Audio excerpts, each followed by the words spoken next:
Hännisen Timolta myös täältä tervehdys. Ja Timo laittoi meille äänityksen päälle. Kiitos Timo.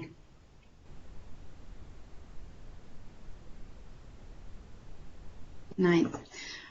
Tänään käsitellään Skypeä opetuksessa ehkä hieman pedagogisesta näkökulmasta, mutta käydään myös läpi Skypen käyttöönotto siinä määrin, missä se ajallisesti on mahdollista.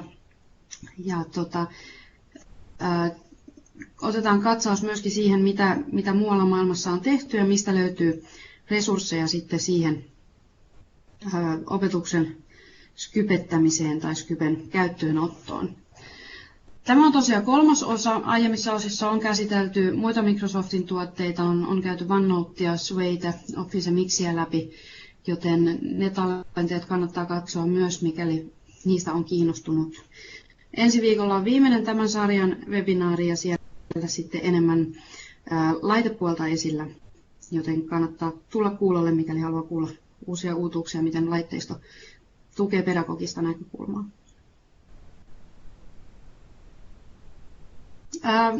Videopuhelut on aiheena, kun puhutaan Skypestä, ja mä haluaisin muistuttaa teitä, että myöskin tämä, missä olette nyt paikalla, on Skypen kautta toteutettu videopuhelu. Kertoo siitä, että olette päässyt paikalle, niin ei se kovin vaikeaa ole järjestää näitä eikä tulla linjoille. Videopuhelut perinteisesti on ehkä enemmän ollut yritysmaailmassa käytössä, mutta enenevissä väärin myös opetuspuolella on otettu haltuun erilaiset tekniikat ja erilaiset ohjelmistot siihen videopuheluiden tekemiseen, ehkä myös etäopintoihin tai suuremmassa kaavassa sitten jonkunnäköisiin esityksiin, live-esityksiin esimerkiksi. No, tänään käydään läpi sitä, että mistä on kyse. Mietitään, että minkä takia videopuheluita ylipäänsä on otettu enemmän opetuspuolella käyttöön ja siitä, että miten se toiminta kulttuurimuutokseen vaikuttaa, mitä se tarkoittaa, kun meillä on monipuolisia interaktiivisia välineitä, joilla pystytään tekemään erityyppistä opetusta ja oppimista. Sen jälkeen syvennytään hieman siihen, että mitä se tarkoittaa sitten käytännössä, kun käytetään Skypeä opetuksessa.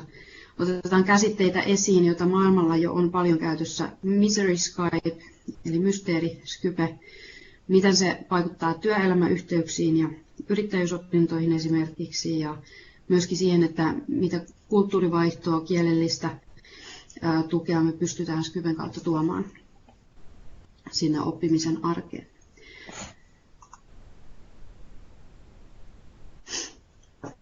Ja Skypestä kun puhutaan, kovin moni on varmastikin käyttänyt sitä enemmän henkilökohtaiseen viestintään. Saattaa olla, että työyhteisössä on Skype käytössä ja aika useasti olemme tilanteessa, jossa tämä on se mielikuva, mistä me puhutaan. Eli multitaskataan, tehdään monia asioita samanaikaisesti, hoidetaan kokoukset, kouluttamiset tai kouluttautumiset sieltä kotikentältä ja pyritään pääsemään irti siitä toimipisteestä. Mutta se ei suinkaan ole ainoa tapa tehdä työtä ja useimmiten tämmöisessä ympäristössä, mikäli pitää videopuhelun ja video on vielä päällä, niin saattaa siitä aiheuttaa hämminkiä, että tausta vaikuttaa ihmisten asennoitumiseen ja vastaanottokykyyn. Laura, yritysympäristössä. No, onko sinulla esitys? On. Hetkellä näkyy vielä tämä aloitusnäyttö. Apua. Otetaan uudestaan.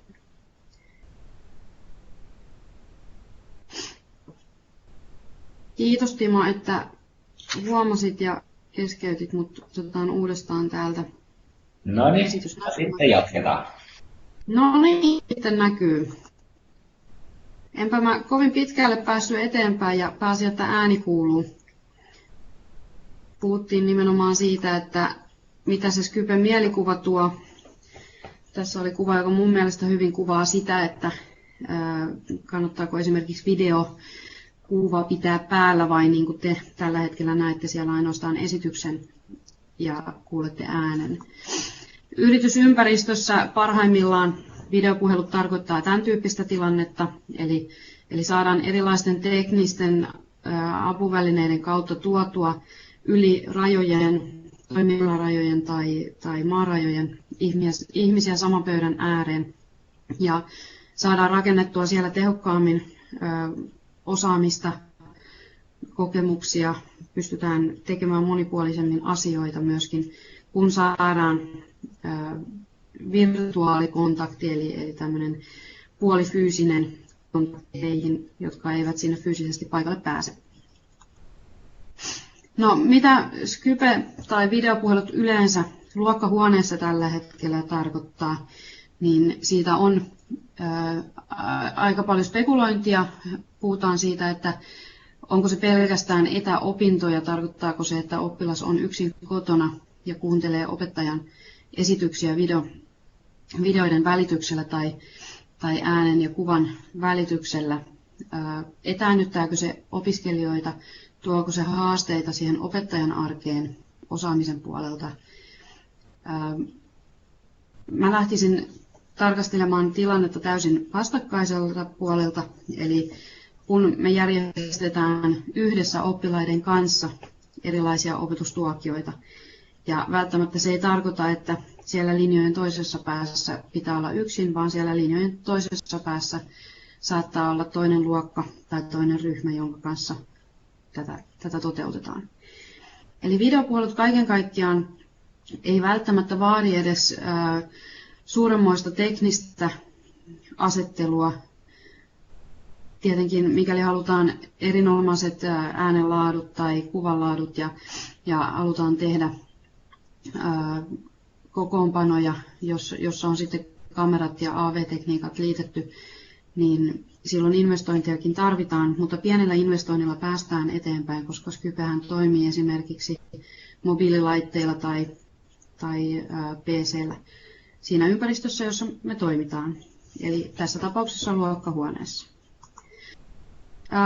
Skypen käyttö luokassa tuo myöskin mahdollisimman paljon erilaisia tapoja käyttää oppaita, antaa erilaisia tehtäviä, rooleja. Mennään niihin vielä myöhemmin sisään. Mutta koska hyvin suunniteltu videoyhteys toiseen oppilaitokseen tai oppiaineeseen liittyen vaatii aina esivalmistelua, pureskelua ja myöskin esittämistä, niin siihen oppilaiden osallistaminen tuo paljon mahdollisuuksia myös opettaa niitä työelämän taitoja, joita tarvitaan tulevaisuudessa enenevissä määrin. Skypestä kun puhutaan, niin aika paljon on erilaisia vaihtoehtoja ja erilaisia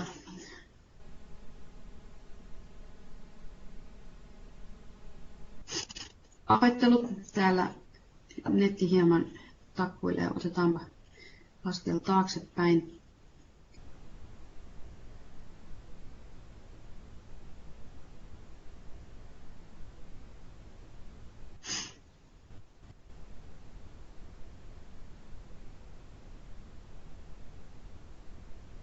Skypessä on erilaisia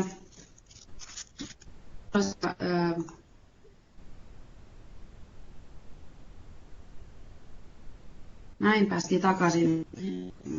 Aika paljon erilaisia mahdollisuuksia käyttää ja toiminnallisuuksia. Pääsääntöisesti Skypeä käytetään viestintävälineenä.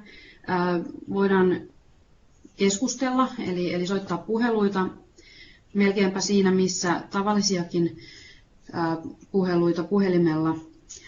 Se, että me pystytään nykypäivänä käyttämään mobiililaitteita Skypen vastaanottimina ja lähettiminä, tarkoittaa sitä, että Skype-puhelu ohjautuu suoraan puhelimeen ja se siitä vaivattomasti toimii sitten puhelinyhteytenä mobiiliverkkoa tai VLANia hyödyntäen. Sen lisäksi me toki voidaan järjestää ryhmittäin erilaisia videopuheluita tai puheluita, jolloin käytämme pelkästään ääntä tai sitten video käyttämällä hyödynnetään PC:ssä tai mobiililaitteessa olevaa kameraa. Voidaan toki käyttää ihan tekstiviestikorvikkeena, eli tämmöinen tekstauspalvelu, chattipalvelu niin sanotusti, on hyvinkin yleinen, johon Skypeä käytetään eri toimintaympäristöissä. Ja työpöydän näytönjako tai dokumenttien jako, eli samankaltaisesti kuin tällä hetkellä minä täältä jaan oman näyttöni, niin on äärimmäisen hyvä ja hyväksi koettu ominaisuus näiden videopuheluiden aikana. Eli se, että pystymme paljon paremmin opettamaan, näyttämään, esittämään ja havainnollistamaan sitä, millä me sitten toimitaan tai mitä viestiä halutaan viedä vastaanottajalle.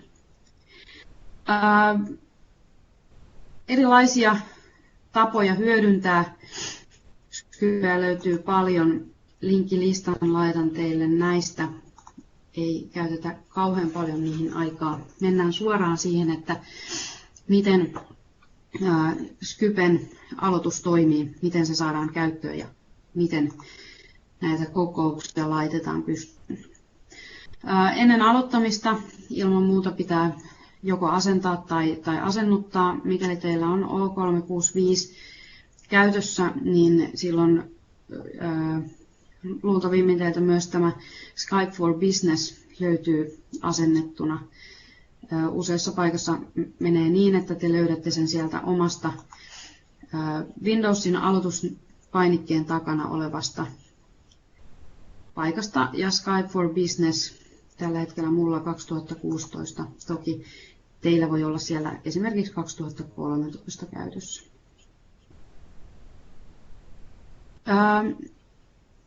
Kun löydätte tämän ohjelman ja klikkaatte ohjelman auki kirjautuaksenne, niin te kirjaudutte sisään sinne sillä teidän O365 tunnuksella, tai mikäli teillä ei ole sitä käytössä, niin silloin luotte itsellenne uuden Skype-tilin. Ohjeet löytyy täältä linkkilistasta ja tämän saatte jakoon myöskin. Skype for Business on ehkä monelle tutumpi vanhalla nimellään, eli on puhuttu Lynkistä. Ja puolestaan pelkkä Skype on henkilökohtaiseen viestintään sama työkalu, mutta vähemmillä ominaisuuksilla. Eli silloin kun teillä on esimerkiksi oppilaitoksen O365 käytössä, niin silloin teillä on tuolla tuo Skype for Business-versio hyödynnettävänä. Skypein henkilökohtainen, jossa te olette henkilökohtaisesti tilin luoneet Skypeen, niin mahdollistaa noin 20 hengen ryhmäpuheluita, kun taas tällä business-versiolla me pystytään tekemään suurempia ryhmiä ja tekemään erilaisia esimerkiksi dokumenttien ja työpöytien jakoja. Ne on ne pääsääntöisimmät, suurimmat omasta mielestä toimintaan vaikuttavat erot. Kirjautumistilanteessa niin Skype kysyy, että mikä on teidän sisäänkirjautumistila. Tästä voitte valita, että oletteko tavoitettavissa tai ehkä jossain muussa tilassa sitä pääsette myöhemmin vielä muuttamaan ja vaikuttamaan siihen. No, Skypessä, kun saatte auki sen, niin siinä on 3 näkymää. Ensimmäinen niistä on se pääikkuna. Ja sieltä löytyy luettelo kaikista niistä yhteyshenkilöistä, jotka teillä on listattuna tai haettu erilaisiin ryhmiin. Tai se on se paikka, mistä voitte yhteyshenkilöitä sitten hakea, mikäli haluatte olla yhteyksissä ja viestittää. Sieltä löytyy myös pikaviestikuvake, josta päästään keskusteluikkunaan. Ja se on se paikka, mistä sitten lähdette kirjoittamaan erilaisia viestejä. Ja 3. on kokousikkuna, ja siitä sitten löytyy painikkeet, joista voi jakaa työpöytänäkymää tai tiedostoja tai hallita muita asetuksia. Tuosta esimerkkinä, eli meillä on päänäkymä, jossa näkyy teidän oma profiili. Profiilikuva on juurikin se sama, joka tulee teillä O365, jos olette sinne käynyt vaihtamassa sen. Voitte tästä vaihtaa, mikäli siinä on niin kutsuttu avatar vielä näkyvillä, eli kasvoton hahmo.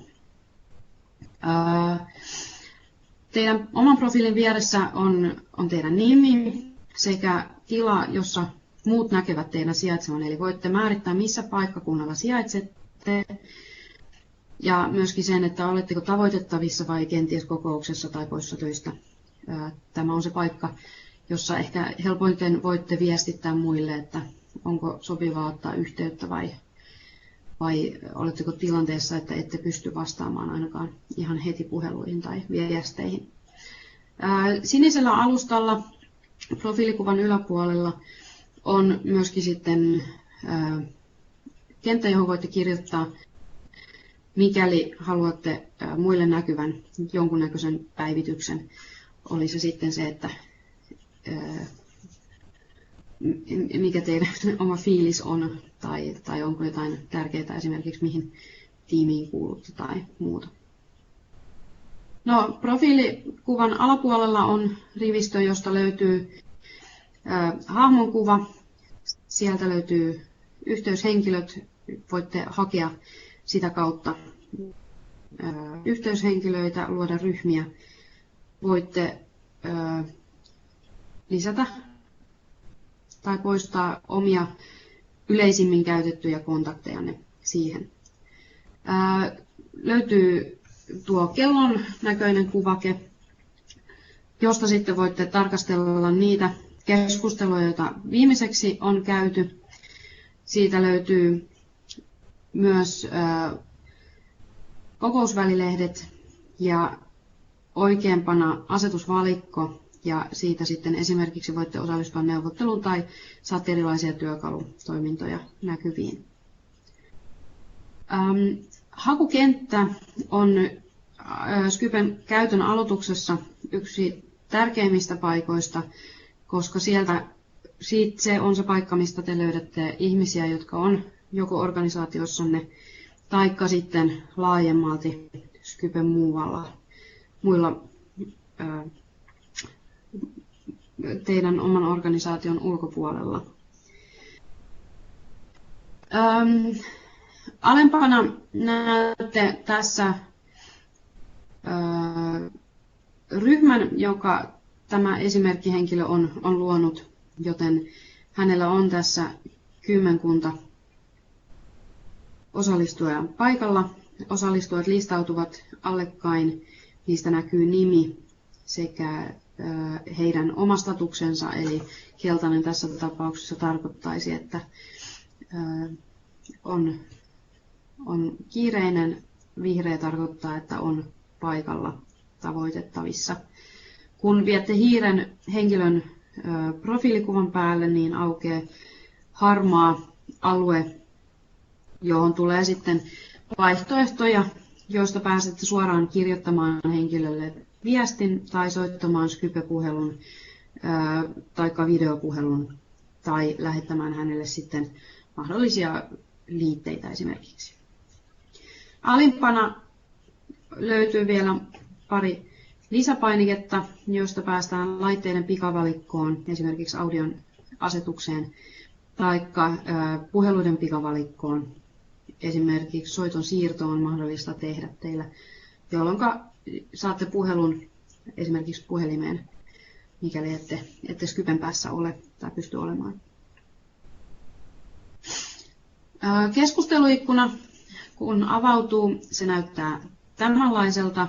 Muista chattipalveluista äärimmäisen tuttu näkymä, jossa neliskanttiset puhekuplat näyttävät, että kenen suusta on tullut mikäkin lausahdus tai mikä kommentti kuuluu kenellekin. Tässä tapauksessa oikealla puolella on tämä henkilö, joka profiilista kuva on, ja vasemmalla laidalla on sitten henkilö, kenen kanssa viestitetään. Ylimpänä näkyy kuva, kenen kanssa on tehty tämä chatti tai keskustelu. Toki oikeassa laidassa oleva hahmon kuva ja pieni plussa tarkoittaa sitä, että voidaan tuoda samaan keskusteluun useampikin osallistuja, ja osallistujien määrä näkyy siinä sitten henkilön nimen alla. Alimpana on valkoinen ruudukko tai valkoinen alue, se on meidän tekstikenttä. Tekstikenttään näppäimistöllä saa tekstin menemään. Hymiöt löytyy myöskin tekstikentän oikeasta alareunasta ja dokumenttien lisääminen onnistuu myöskin sieltä. Eli voidaan lähettää erilaisia dokumentteja tekstipalvelun kautta. Aivan oikeassa laidassa oleva pieni nuolenpää, nuolenkärki tarkoittaa sitä, että sillä voidaan lähettää teksti, julkaista teksti, joka ollaan kirjoitettu siihen, mutta myös Enter-painike toimii siihen tekstin lähetykseen. Alimmassa laidassa nuo ympyräpainikkeet on ehkä enemmän käytännöllisempiä tai toiminnallisempia. Ja vasemmassa laidassa on puhekupla, josta voidaan pienentää ikkuna, mikäli se häiritsee muuta toimintaa näytöllä. Keskimmäisenä meillä on vaihtoehdot, joista me voimme käynnistää videoita, käynnistää äänipuheluita, tai mikäli halutaan esittää työpöytää tai ohjelmia, niin siitä tuo ruudun näköinen kuvake. Ja oikeanpuolimmainen avaa erilaisten tallenteiden hallinnan, tai mikäli jotain asetuksia halutaan vaihtaa. Kokousikkunassa, eli sama ikkuna, joka äsken näitte ruudussa, kun aloitimme tämän kokouksen, niin vasemmalla laidalla näkyy kokouksen tekstikenttä ja osallistujalistat. Eli meillä on osallistujat listattuna, kerrotaan heidän nimet ja montako osallistujaa siinä paikalla on.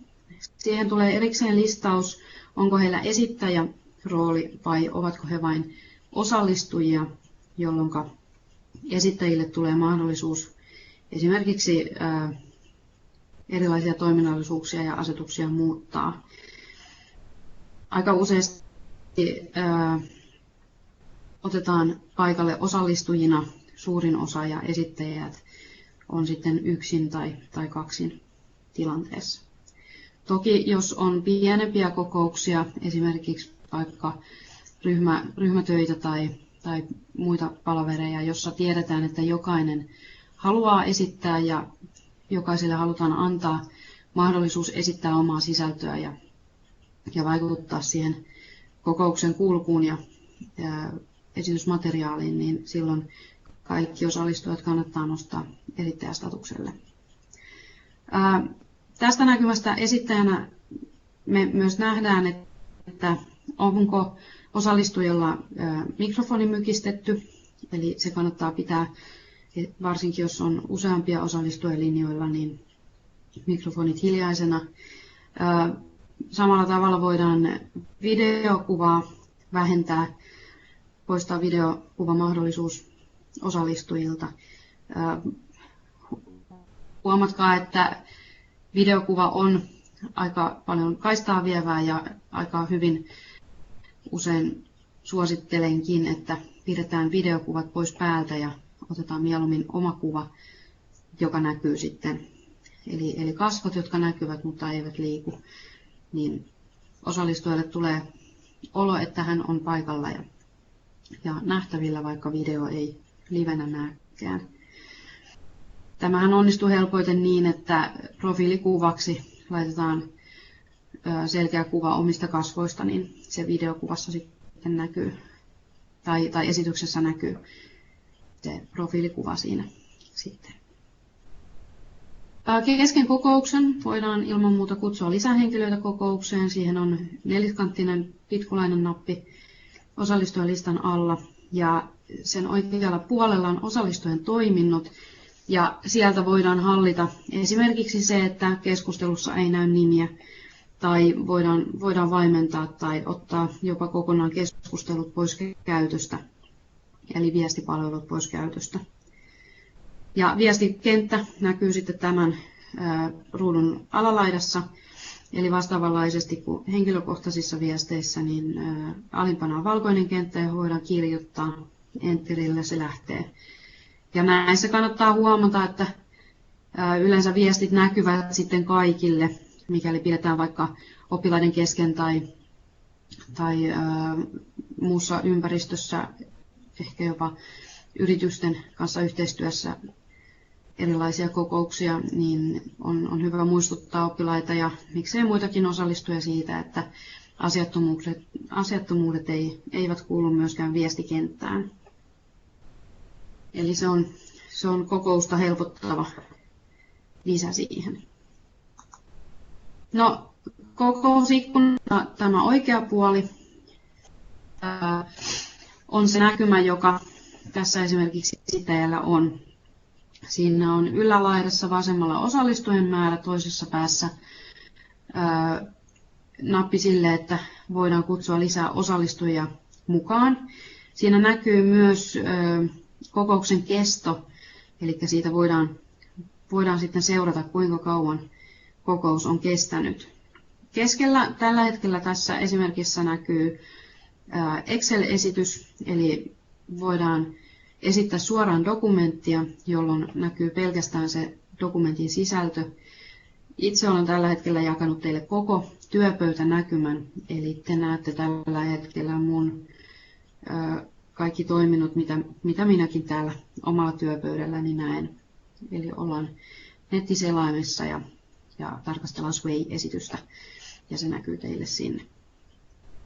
No, tämän tai kokousikkunan alalaidassa sitten on tärkeät painikkeet esittäjälle, eli siellä on videopainike tuossa sinisellä alustalla, josta voin avata videoyhteyden tänne. Näkisitte suoraan joko minut esittäjänä tai läppärissä, jos on takakamera, niin sen luokan tai tilan, jossa tällä hetkellä sijaitsen. Sen vieressä on mikrofonipainike ja esittäjällä yleensä mikrofoni käytössä ilman muuta, koska puhutaan. Ja sen vieressä sitten taas tuo näyttöruutu, josta ruutu tai dokumentti voidaan sitten jakaa kuuntelijoille. Punainen nappi, tuo luurin painike tarkoittaa, että lopetetaan kokous, eli siitä kun painetaan, niin esittäjä poistuu sitten siitä kokouksesta. Ja oikeassa reunassa on vielä valintapainikkeet, joista me voidaan esimerkiksi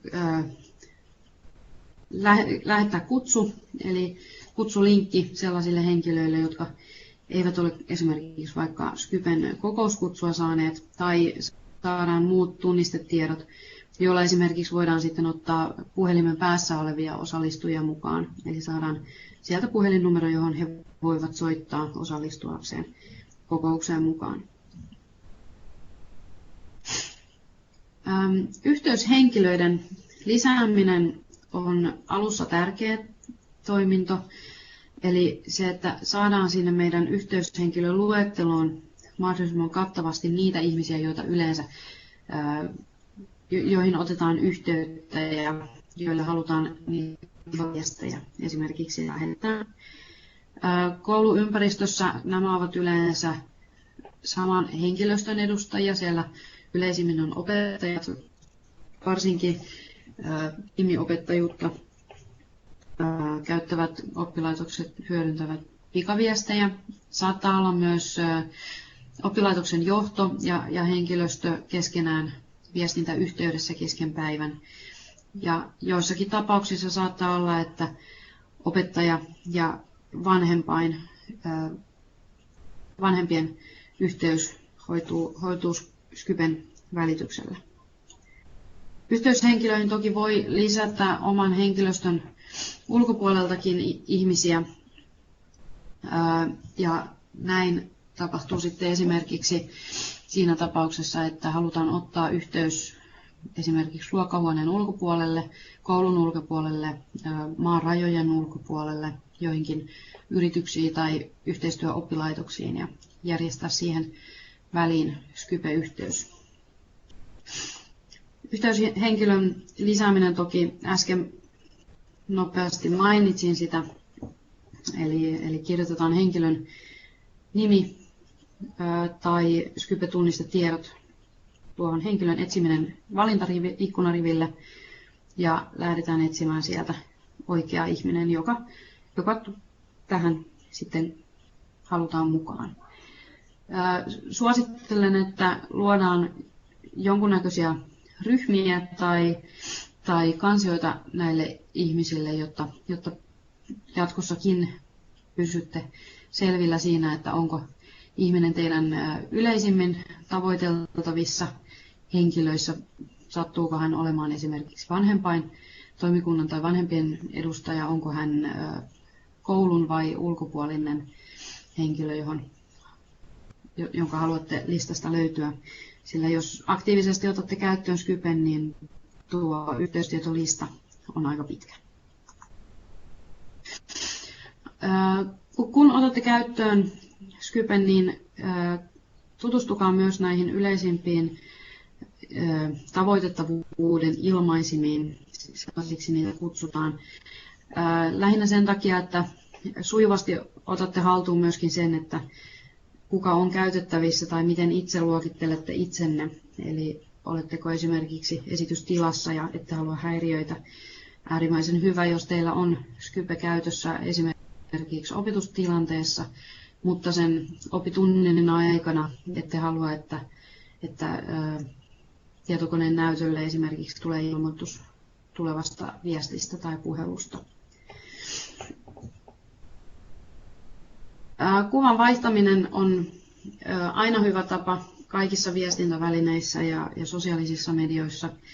Eli se, että teillä näkyy oma profiilikuva ja mielellään ehkä jopa ajankohtainen kuva, niin se luo aina kuuntelijalle jonkunnäköisen mielikuvan siitä, että kuka olette ja mistä ääni tulee, vaikka videoyhteyttä ei olisikaan avattu. Ja oman kuvan lisääminen on äärimmäisen helppoa, eli siitä profiilikuvan kohdasta klikkaamalla pääsette luomaan sitten kuvan ja saatte tuotua sen äärimmäisen yksinkertaisesti myöskin omalta koneelta esimerkiksi tai mobiililaitteelta, jos sellaisella olette kiinni Skypessä. Kannattaa kokeilla, ottaa käyttöön Skype heti, koska se on sen verran yksinkertainen, että siitä löytää hyvinkin nopeasti ne eri toiminnallisuudet.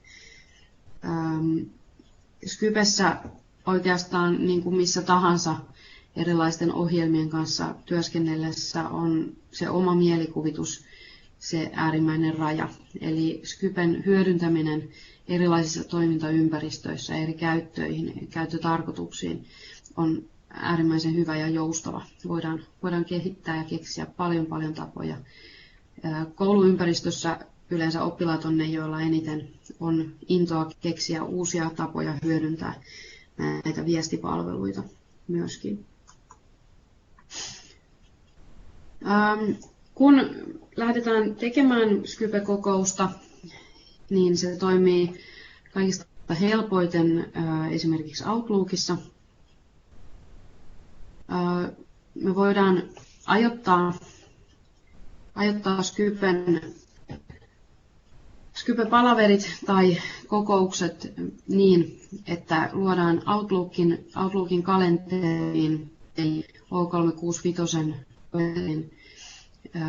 sinne online-kalenterin kokouskutsu, ja kokouskutsusta valitaan yksinkertaisesti se, että on Skype-palaveri. Siihen on yksi painike, painetaan, niin se luo sen automaattisesti.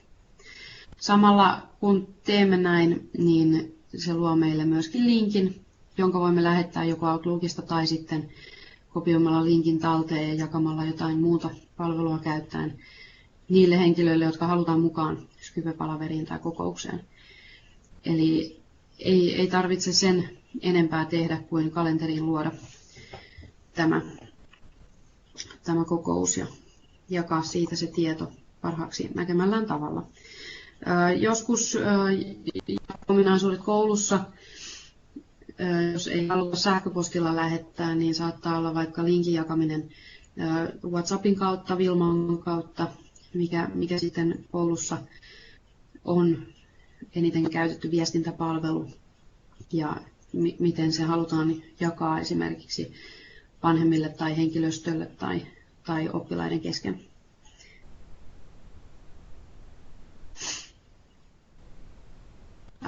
Skypen opetuskäyttö on laaja, niin kuin sanoin, oma mielikuvitus on rajana ja opettajilta on tullut äärimmäisen paljon palautetta siitä, että mitä kaikkea Skype voikaan antaa siihen opetuksen ja sisältöjen tarkastelun lisäksi ja sen opetuksen laajentamiseen.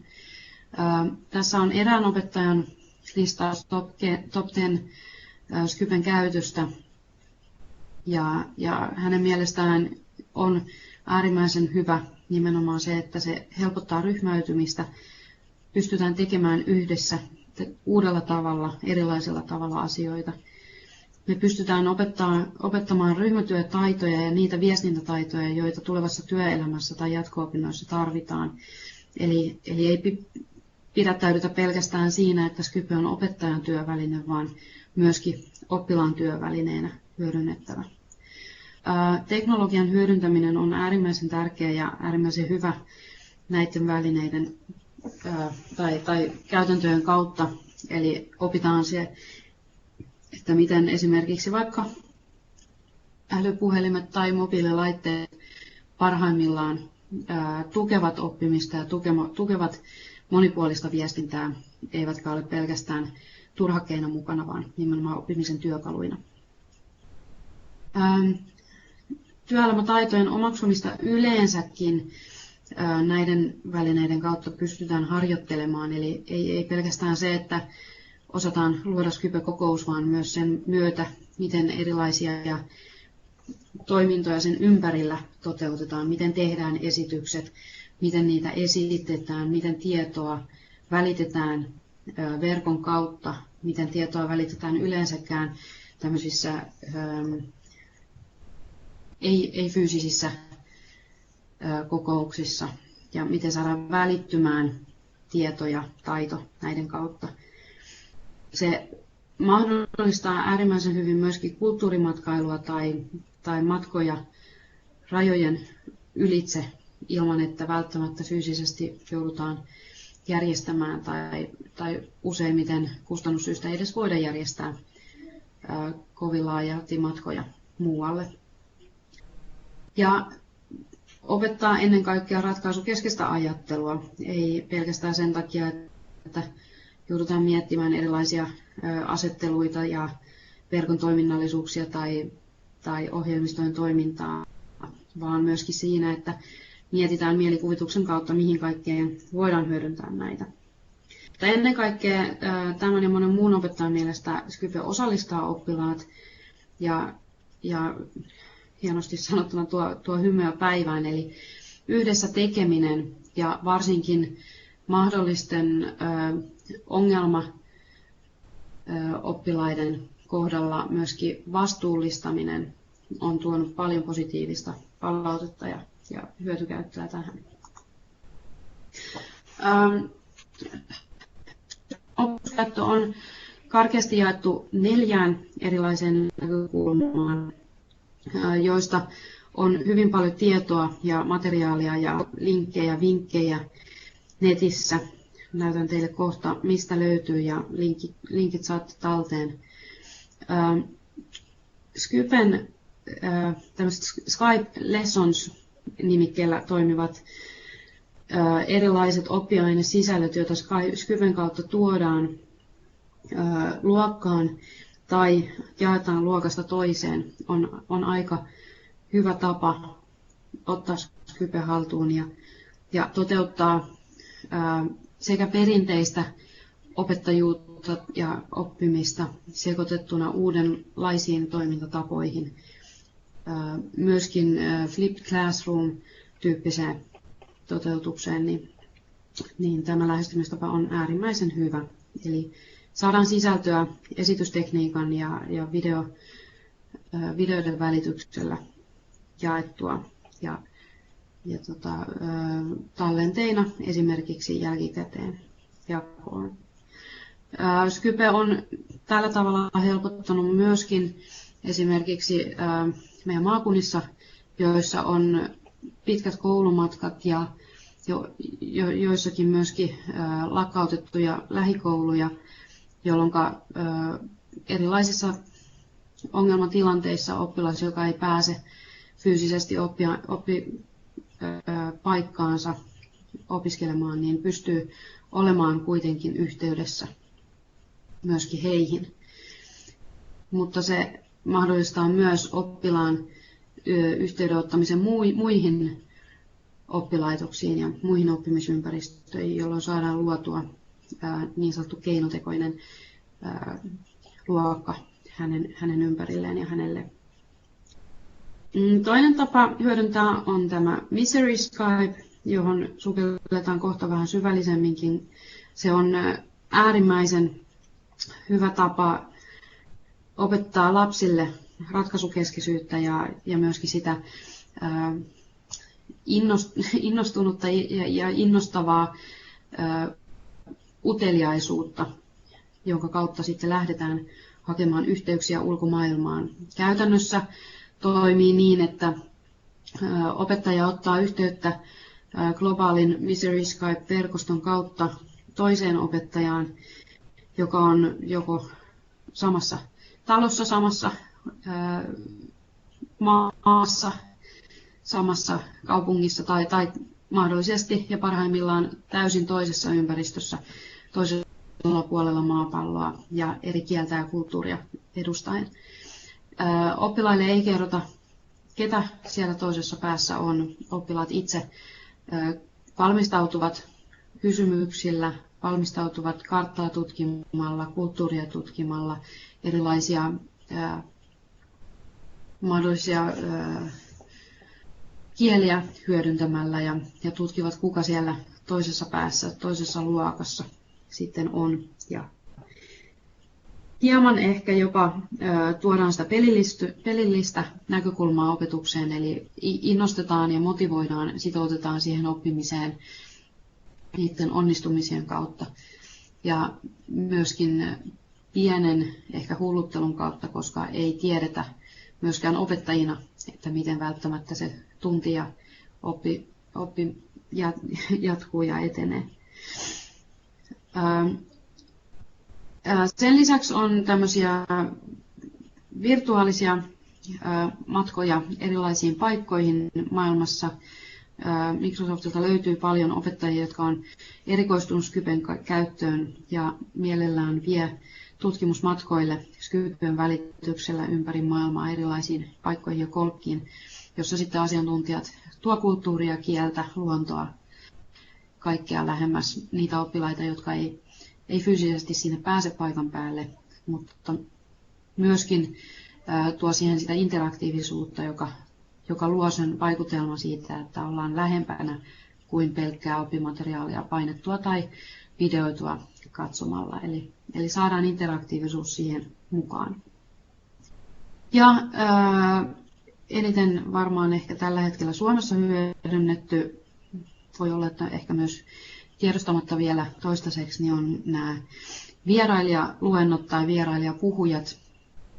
Aika useassa paikassa on otettu käyttöön myöskin Skype työelämätaitojen opettamiseen yrittäjyysopintoihin jo ala-asteikäisillä, eli on otettu yhteys yrityksiin tai yrittäjiin tai henkilöihin, jotka halutaan osallistaa oppiaineisiin tai oppilaiden muuhun toimintaan, oppimiseen. Ja heitä sitten haastateltu tai heidän tarinansa kuultu ja siitä keskusteltu ja rakennettu niitä oppiaineita, materiaaleja sen ympärille sitten. Eli toimiva kokonaisuus siihenkin. Misery Skype-verkosto on sellainen, johon suosittelen, että ensimmäisenä tutustutte, jos nämä edellä mainitut ei vielä niin tuttuja toimintatapoja ole.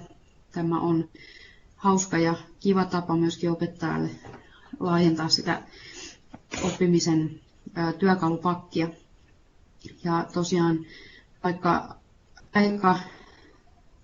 aika on erilainen ympäri maailmaa, niin voidaan ottaa videotallenteita tai viestejä, kirjoittaa niitä valmiiksi, jolloin meidän eri aikavyöhykkeet ei tule esteeksi sille, etteikö voitaisi esimerkiksi Suomesta olla yhteydessä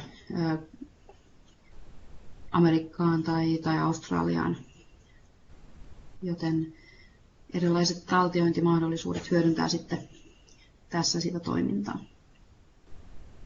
Pieni käytännön esimerkki Misery Skypeista, mitä ennen sitä kannattaa tehdä. Meillä on erilaista maantieteellistä tutkimusta, tutustutaan mihin päin maailmaa esimerkiksi soitetaan tai mikä voisi olla mahdollinen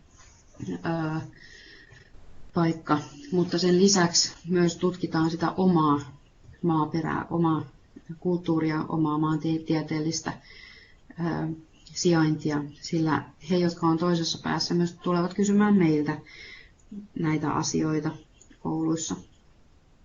Sen lisäksi tutustutaan siihen, että minkä tyyppisiä kysymyksiä haluttaisiin kysyä toisesta päästä, ja niihin myöskin itse oppilaat etsivät vastaukset omasta paikkakunnasta ja miettivät, että mitkä ovat erilaisia tapoja selvittää, että ketä toisessa päässä on ja missä he sijaitsevat, sillä sehän on nimenomaan mysteeri, että kenen kanssa siinä ollaan tekemisissä. Erilaiset roolit ja harjoittelut niihin rooleihin kannattaa tehdä aika syvällisesti, eli luokassa oppilaiden roolitus helpottaa opettajan työtä ja antaa myös vastuuta ja rauhoittaa oppilaita, kun jokaisella on oma roolinsa ja tietää, mitä pitää tehdä milloinkin.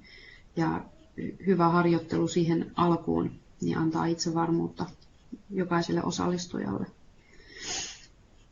Ja ennen tämmöistä Misery Skype-puhelua, niin opettajat keskenään, jotka ovat sopineet tästä, niin kannattaa ottaa yhteys ja tarkistaa, että videot toimivat, puhelut toimivat, erilaiset asiat, mitä halutaan tai tarvitsee käydä läpi ennen tätä puhelua, jotta sitten oppilaiden läsnä ollessa ei siihen oppimisaikaa kulu tekniseen järjestelyyn. Siihen ei yleensä kovin kauan mene, joten ihan suositeltava tämmöinen ennakkopreppaus, miksi sitä sanotaan. Ja tässä on esimerkki siitä, miten eri rooleja voidaan jakaa oppilaille tämän puhelun aikana. Eli meillä saattaa olla siellä 1 tai 2 henkilöä, jotka toivottaa tervetulleeksi. Meillä on henkilöitä, jotka hoitaa kysymyspuolen, vastauspuolen. Meillä on henkilöitä, jotka saattaa kerätä tietoa ja taltioida sitä puhelun aikana, eli enemmän ehkä taustatekijöitä. Meillä saattaa olla niitä, jotka on mediasta vastuullisia, eli hoitaa, että videoyhteydet ja tekniset asiat toimii. Monelle oppilaalle se on ehkä luontaisin paikka olla ei niin näkyvillä, mutta yhtä tarpeellinen toiminnassa. Ja meillä on ehdottomasti myöskin lopussa taas eri henkilöt, jotka kiittää ja hoitaa jatkotoimet. Eli tehdään kollektiivisesti yhdessä näitä kokoustoimintoja, joita sitten jatkossa varsinkin tarvitaan erilaisissa työympäristöissä.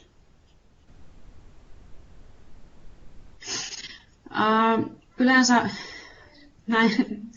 tältä näyttää se, kun ollaan kokeiltu ja on kuunneltu, mutta on unohtunut tai joku asia ei toimi, joten ei hätää.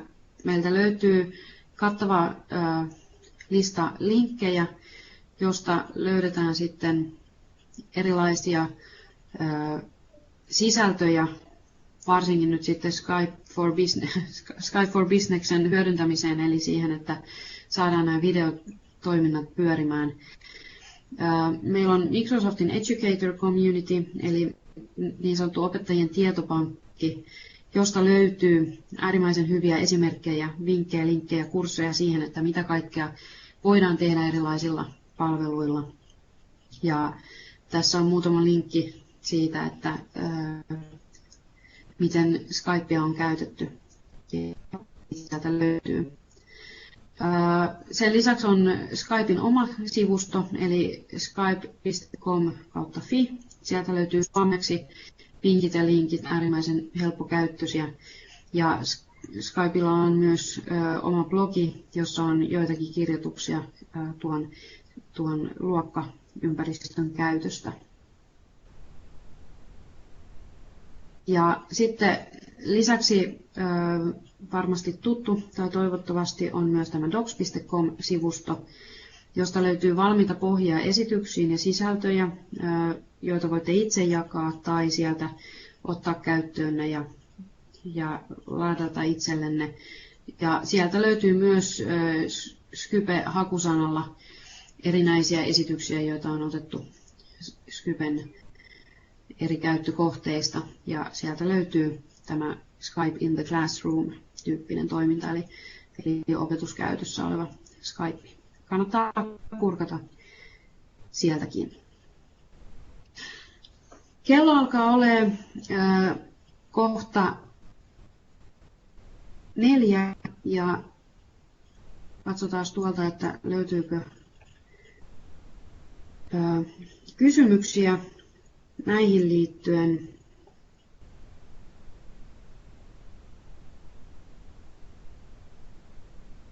Tuosta poistua mun esitys.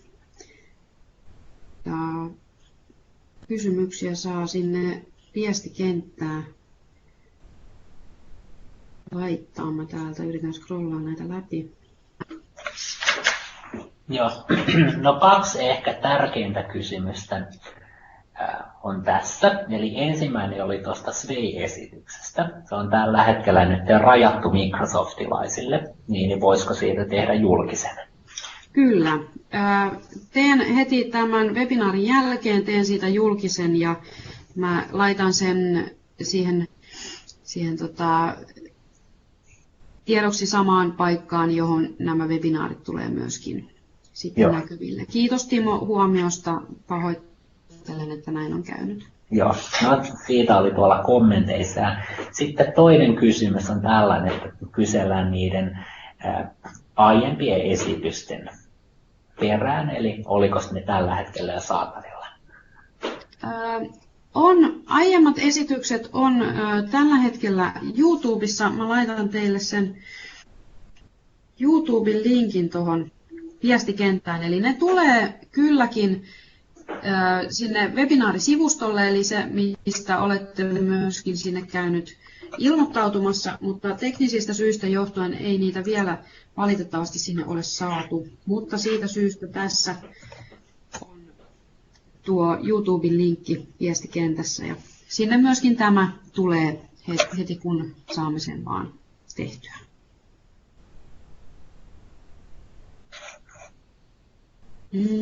Pystyykö esittäjä selaamaan osallistujien kuvia? Eli jos pitäisi kaikkien kasvot nähdä, niin tässä näkymässä pieni, niin jaan teille tuon työpöydän. Eli toivottavasti näkyy nyt. Näkymä, jossa tämä kokousnäkymä on, niin ylälaidassa sinisellä pohjalla niin pystytään valitsemaan tuo layoutti, jolloin saan valittua täältä esimerkiksi galleria-näkymän, josta saan sitten tähän ylälaitaan kaikki osallistujat. tällä hetkellä ei ole muita kasvoja näkyvillä kuin tuossa Petrin, Timon ja minun, mutta näin se on mahdollista. Toivottavasti tämä vastasi kysymykseen.